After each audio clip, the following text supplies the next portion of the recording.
Olá, pessoal, sejam bem-vindos ao 5º capítulo da nossa disciplina.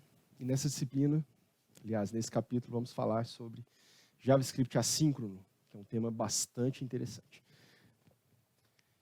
Então, nessa aula eu preparei o seguinte, nessa primeira aula, a gente vai falar um pouquinho sobre operações lentas, por que isso é um problema, e como o JavaScript resolve isso, que é através da técnica do Event Loop e a utilização de callbacks. Essa aula, portanto, é um pouco mais teórica, e a gente vai ver algo mais prático nas aulas seguintes.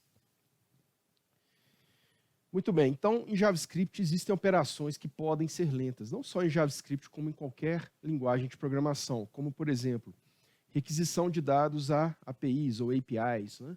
Você está fazendo uma requisição HTTP, você está fazendo uma conexão de rede, isso tem um retorno, parte dessa requisição não é o seu programa que está fazendo, é alguém do outro lado, que seria o servidor, por exemplo. Então, você não consegue prever quando isso vai ser finalizado e, além disso, se de fato vai ser finalizado. Pode acontecer um erro, a API pode estar fora do ar, a requisição pode estar incorreta e, claro, a requisição pode estar correta, mas mesmo assim isso leva um certo tempo.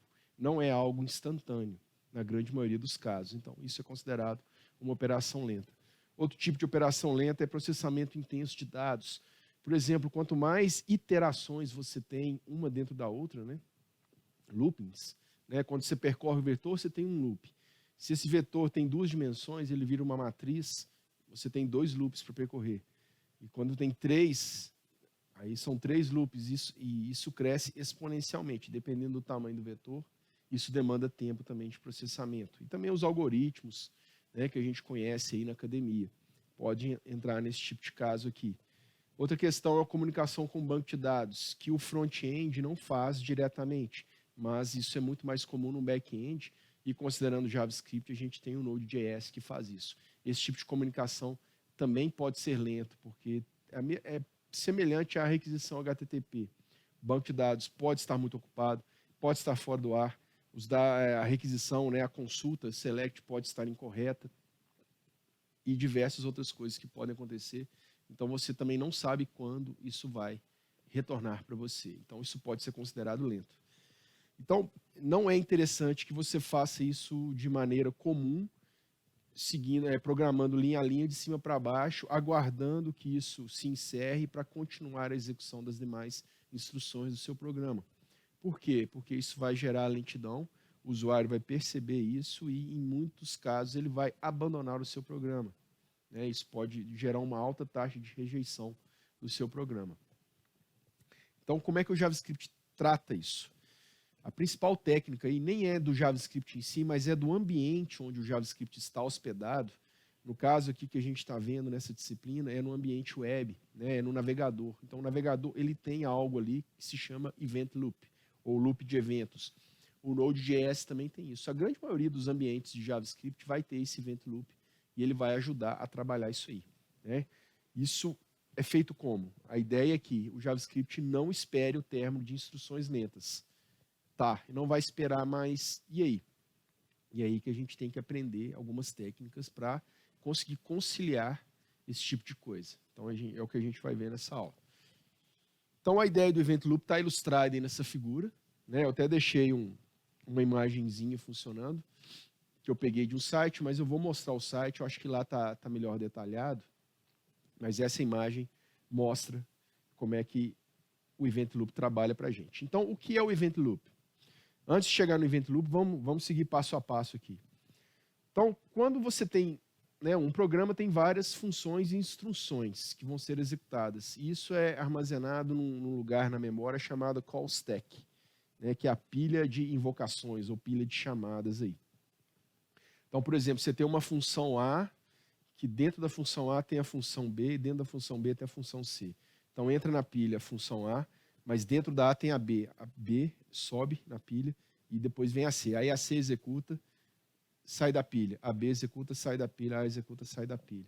Tanto é que, se você tiver uma função A, que dentro da função A você chama a função A novamente, você está fazendo uma recursividade da função, e vai ocorrer, no fim das contas, um estouro de pilha. Tá? E é um problema grave aí que vai travar o seu site e a sua aplicação. Então, basicamente é isso. Aí, quando você quer usar algo mais, né, parrudo, pesado, como por exemplo uma requisição web, também manipular o DOM, né, com eventos que a gente já viu. E aí tem uma parte lá na arquitetura do JavaScript que se chama Web APIs. E é lá que se utiliza esse event loop para trabalhar para a gente. Então, quando é esse tipo de coisa, o JavaScript sabe, isso pode ser lento, isso pode demorar, eu não sei quando isso vai acontecer. Então, ele manda, de certa forma, né, eu estou fazendo uma analogia, ele manda essa requisição para o event loop, e o event loop ele controla isso, ele orquestra esse tipo de execução. Eu acho que vai ficar mais claro quando eu mostrar o site aqui, né, o artigo, que está bem detalhado. Mas antes de eu chegar lá, é importante que a gente vá fazer essas instruções aqui. Ó. Vamos simular isso aqui. Uma chamada de console, escrito hi, vai escrever na tela o hi. Isso aqui é uma função, no fim das contas. E aí tem algo novo aqui para a gente, que a gente vai estudar com mais detalhes depois, que é a função setTimeout. É uma função que trabalha com temporizador, que é executada na Web API. Então, ela vai usar o Event Loop. E aqui tem outro detalhe importante, ó. Olha só que legal. Aqui tem o setTimeout, e aqui dentro é o parâmetro da função. Só que o parâmetro da função não é uma string qualquer, por exemplo, não é um número, é uma outra função. Então, quando você tem uma função que você passa por parâmetro, em outra função, você tem uma callback. E esse é o termo usado, né, é uma das técnicas utilizadas para a gente conseguir fazer as coisas assíncronas. E qual que é a ideia? A ideia do setTimeout é o seguinte: execute o conteúdo daqui, ou execute essa função que eu estou passando por parâmetro após determinado tempo, que está aqui no final. Então, o setTimeout aceita por padrão 2 parâmetros. Uma função, que a gente chama de callback, a função que vai ser executada após determinado intervalo de tempo, que é em milissegundos. Então, 5.000 milissegundos são 5 segundos. Então, o que vai acontecer? Ele vai executar o hi na tela. Isso aqui vai ser postergado, mas o JavaScript não vai travar. Ele não vai esperar 5 segundos se passarem, executar o CB1 na tela para depois mostrar o by. Não. Com isso, ele tem a técnica de fazer as coisas assíncronas. Ele vai entender que isso aqui vai ser usado o Event Loop, ele manda para lá e continua a sua execução. Vai executar o by na tela. E depois de 5 segundos, o setTimeout vai avisar, acabei aqui meu tempo, esgotou, ele vai executar o function CB1, que por fim vai escrever na tela o CB1. Então ele vai a primeira, a terceira e a segunda instrução. E isso é a sincronicidade. Então eu vou mostrar para vocês no site como é que isso é feito na arquitetura, que aí vai ficar mais claro. Eu já deixei pronto aqui, inclusive. Está aqui. O link está ali no slide, mas aqui está bem mais claro. Então está aqui a instrução, a mesma instrução que eu mostrei. Então tem 16 etapas. Então a primeira ele fala, está tudo limpo, né? Aqui é o console do navegador, né? Só exemplificando, temos o console do navegador, a call stack, é onde chegarão as funções a serem executadas. Quando tiver uma web API, ela vai usar o event loop aqui. Tá? E aí ele tem uma fila de funções aqui, de callbacks, para serem executadas. Está tudo limpo, tudo bonitinho para começar.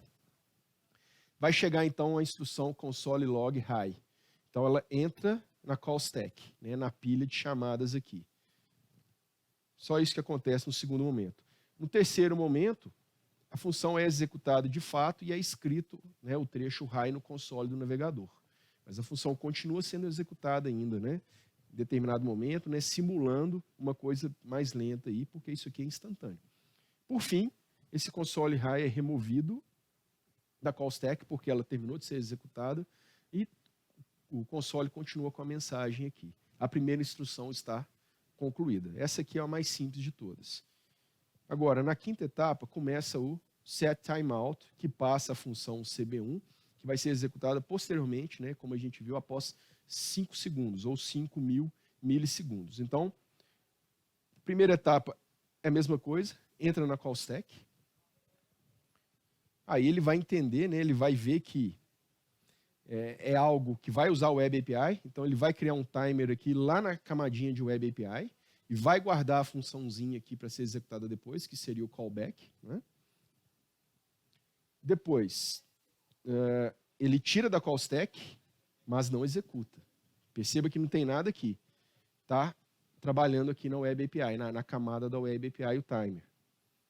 Nesse momento, como a call stack está limpa, chega o próximo, que é o buy. Mas a outra está aqui em execução, mas vai demorar 5 segundos. Então vai entrar o buy vai ser executado, vai aparecer na tela, depois ele vai ser removido. Isso é instantâneo. Com certeza não vai gastar 5 segundos. Por isso, vai mostrar high e buy primeiro. E aí, vai passar-se os 5 segundos, na etapa 11 aqui.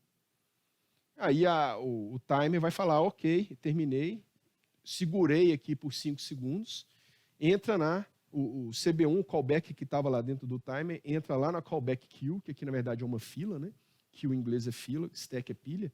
Entra na fila aqui, aí o event loop vê que tem algo a ser executado. O que ele faz? Ele meio que captura esse callback e joga lá na call stack. Está pronto para executar aqui. Então, o callback chega na call stack, vai ser executado. Lá dentro, né, de CB1 tem o console log da função, vai chamar o CB1, vai aparecer o CB1 na tela, e aí vai se remover o console log e, por fim, vai se remover o callback e terminou-se a execução. E aqui, por fim, tem ele animado, né, em vídeo, como eu deixei lá no slide também. Então, com isso, vocês têm uma noção de como as coisas acontecem. Isso é importante a gente entender, mas a gente não vai programar isso, a gente vai utilizar isso. Então, não se preocupe em entender totalmente isso. Eu acho que com a experiência, aos poucos, à medida que vocês forem vendo o que acontece com o JavaScript, vocês vão ficar mais experientes com isso, mais acostumados a esse tipo de funcionamento. Isso é bastante interessante. Vamos voltar para o slide aqui. Concluindo essa aula, então, por padrão o JavaScript é síncrono, mas a gente precisa que as coisas sejam assíncronas. Então, o ambiente onde o JavaScript é executado, lembrando que o JavaScript não é uma linguagem compilada, ela é interpretada, então ela fica dentro de um ambiente ali interpretado, existe, né, nesse ambiente existe o Event Loop que trabalha isso para a gente. Então, existe a camada da Web API, que vai para lá, entra no Event Loop, e em algum momento posterior vai ser executado. E quando isso vai ser executado? Quando for possível. Porque o JavaScript está a todo momento executando coisas. Aí tem uma coisa que é mais pesada, vem para cá, continua executando as coisas, liberou um tempinho, acabou o que foi executado aqui, tem a callback vem cá, entra na pilha e vai sendo executado. Então essa é a ideia de ser assíncrono. E na próxima aula a gente vai ver algumas funções assíncronas, as primeiras que são setTimeout e setInterval. Vejo vocês lá, muito obrigado e até mais.